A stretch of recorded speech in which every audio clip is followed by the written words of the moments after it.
हम कभी एक अदालत में भागते हैं, कभी दूसरी अदालत में भागते हैं, ये ज़्यादती है।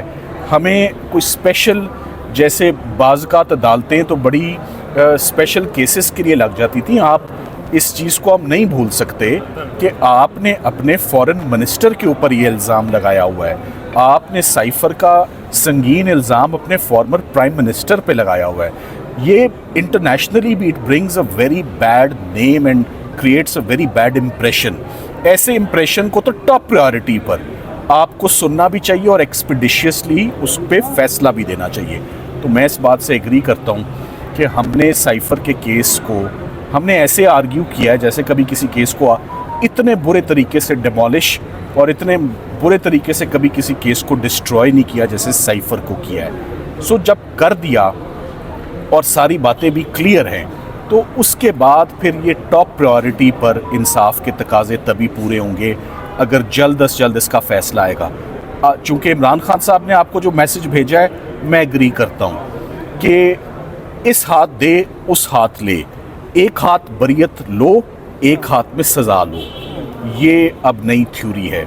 ये इसलिए केस लंबा अब चल रहा है और सरकार इसको घसीटेगी, सरकार इसको लंबा करेगी कि मीनवाइल जो अल-कादिर में चूल्हा तेज़ हो जाएगा और एक और केस में बिला जवाज़, Al-Qadir case is a case of no evidence, कि अल-कादिर में कन्विक्शन होगी।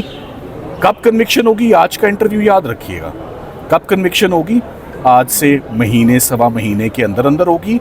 तब तक ये गर्मियों की छुट्टियां होंगी, अपील आएगी और 2-2.5 महीने वो चली जाएगी बैक बर्नर पे। So this is all orchestrated as they say in English.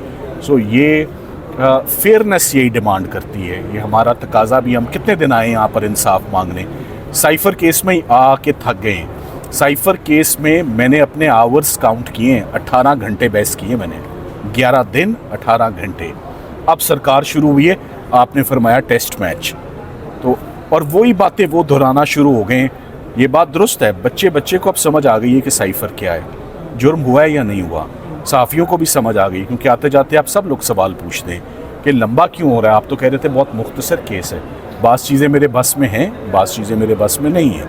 तो हम सिर्फ दुआ कर सकते हैं कि बेटर सेंस प्रिवेल करे और इन केसेस को, इनका इम्प्रेशन मुल्क के साथ जुड़ा हुआ है इन केसेस का, ये सीरियस नौयत के मुकदमात हैं। इसके लिए तो आपको सैटरडे संडे भी बैठना पड़े, कॉज लिस्ट कैंसिल करके 9 बजे से लेकर। सो हमारी रिक्वेस्ट है, चलें इसी प्रोग्राम के ज़रिए चीफ़ जस्टिस साहब से रिक्वेस्ट है कि कोई एक दिन मुख्तस कर दें और साइफ़र का कांटा या फंसा दें हमारे गले में या निकाल दें, कोई एक काम तो हो जाए। सो हम ये उम्मीद करते हैं, ये मैंने ईद से पहले भी कहा था, मैंने तो ईद से पहले भी जुमला बोला था कि जो डिज़र्व करता है, स्टेटस को अच्छा नहीं है, किसी एक पार्टी को ज़रूर ईद से पहले, क्योंकि हमने ईद से पहले बहुत काम किया है। आज जज साहब ने खुद ही कहा बड़ी मेहनत की है, बड़ा केस सुनाया है, अब हमें अजभर याद है। तो मेरा ख्याल है कि साइफ़र का मामला बहुत ड्रैग हो गया है, इस हद तक ड्रैग हो गया है कि अब अच्छा नहीं लग रहा। इसमें जितना जल्दी अब फैसला आ जाए उतना ही बेहतर है। Thank you very much. जिस ऑडियो लीक का हवाला दिया जा रहा है उसकी क्या हैसियत है? देखिए, ऑडियो लीक पे, इसको हम कहते हैं fruits of poisonous tree. Audio leaks पे जिस जगह आप लोग खड़े हैं, मैं खड़ा हूँ, जस्टिस बाबर सत्तार की जजमेंट ऑलरेडी आ चुकी है। बाबर सत्तार साहब ने कॉम्प्रीहेंसिवली कि ये ऑडियो लीक्स जिसका कोई सोर्स नहीं होता, जिसका कुछ पता नहीं होता। अब मैं आपको किस्सा मुख्तसर बता दूँ, वो बात ये हो रही थी कि जो साइफ़र की दरख्वास्त आई थी वो तो एक ऑडियो लीक के लिए आई थी। ये कहाँ से बात शुरू हुई और कहाँ बात ख़त्म हुई, ऑफिशियल सीक्रेट्स एक्ट, रिटेंशन, ये सारे इल्ज़ामात कौन लाया, कितनी दरख्वास्तें आईं, असल दरख्वास्त कब आई। आज जितनी बड़ी बात करने लगा हूँ, आज बिल्कुल डेट्स और तारीखें दी हैं हामिद अली शाह साहब ने, सरकार ने। आज उन डेटों और तारीख़ों के अंदर से ही हमारी बरियत बन गई है। मैंने नोट कर लिया है कि उसमें क्या फ्लॉज हैं, जो जज साहिबान ने 3 दफ़ा उनसे रोक कर पूछा कि हमें ये बता दें आप। जो आज सबसे बड़ी बात जो एंड में आपने आखिरी 5 मिनट में सुनी, उन्होंने कहा ये जो 342 का बयान है, जो सबसे अहम आखिरी कार्रवाई होती है, ये कब हुई? उन्होंने कहा 30 को। उन्होंने कहा फैसला कब आया? उन्होंने कहा वो भी 30 को। उन्होंने कहा एक ही दिन में 2 काम हो गए। सो उन्होंने कहा कि एक दिन में इतने 2 बड़े काम हो गए, तो ये फैसला पकड़ाया कब गया? उन्होंने कहा 30 को। उन्होंने कहा 30 को ही एविडेंस रिकॉर्ड हुआ, 30 को ही बयान रिकॉर्ड हुए, 30 को ही फैसला लिखा गया और 30 को ही थमाया गया। अब उन्होंने कहा हमने ये चीज़ लिख ली है कि ये काम 30 को है।